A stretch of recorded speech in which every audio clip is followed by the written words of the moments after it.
Hi అండి, welcome to my channel KP kitchen vlogs.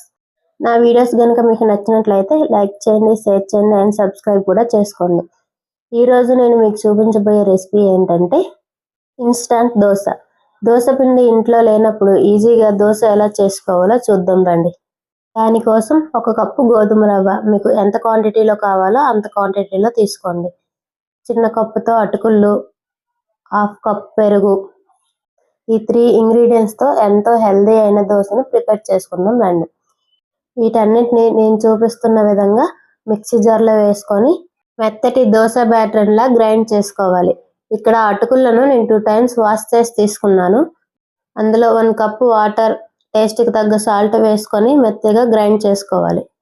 ఇప్పుడున్న busy డేస్లో ఈజీగా చేసుకునే రెసిపీ అండి ఇది. టైం లేనప్పుడు మనం బయట నుండి తెచ్చుకునే ఇన్స్టంట్ దోశ పౌడర్స్ కంటే ఇది చాలా బెటర్. మెత్తగా గ్రైండ్ చేసుకున్నాక ఒక బౌల్లోకి ట్రాన్స్ఫర్ చేసుకోవాలి. చిక్కగా ఉంది అంటే కొంచెం వాటర్ కూడా యాడ్ చేసుకోవచ్చు. ఇప్పుడు స్టవ్ పై ప్యాన్ పెట్టుకొని అది హీట్ అయ్యాక 2 teaspoon ఆయిల్ వేసుకోవాలి. ఆయిల్ ప్లేస్లో నెయ్యి కూడా యూజ్ చేయొచ్చండి. ఆయిల్ వేసుకున్నాక మనం ముందుగా రెడీ చేసి పెట్టుకున్న దోశ పిండితో దోశ వేసుకోవాలి. ఇలా రౌండ్గా దోశ వేసుకున్నాక దీనిపై ఆనియన్ ముక్కలు, క్యారెట్ తురుము, పచ్చిమిర్చి నేను చూపిస్తున్న విధంగా వేసుకోవాలి. దీన్ని లో ఫ్లేమ్లో 2 minutes కాల్చుకుందాం. 2 minutes అయ్యాక దోశని రివర్స్ చేసుకోవాలి. నాన్ స్టిక్ ప్యాన్ కంటే ఐరన్ తావా మీద కాల్చుకుంటే ఇంకా బాగా వస్తుందండి.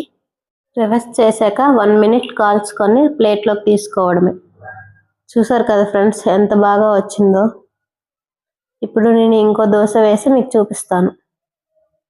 మార్నింగ్ టైంలో ఎలాంటి హడావిడి లేకుండా పిల్లలు స్కూల్కి వెళ్ళే టైంలో ఇలా బ్రేక్ఫాస్ట్ చేసి పెట్టండి, హెల్తీగా ఉంటుంది.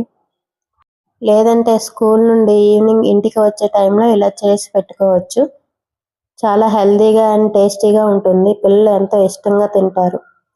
ఇంతేనండి, ఎంతో హెల్తీ అయిన టేస్టీ అయిన ఇన్స్టంట్ దోశ రెడీ అయిపోయింది. నేను చేసే రెసిపీ మీకు నచ్చినట్లయితే లైక్ చేయండి, షేర్ చేయండి అండ్ కామెంట్ కూడా చేసేయండి. సబ్స్క్రైబ్ చేయడం మర్చిపోకండి ఫ్రెండ్స్. నెక్స్ట్ వీడియోలో మళ్ళీ కలుసుకుందాం ఫ్రెండ్స్. బాయ్.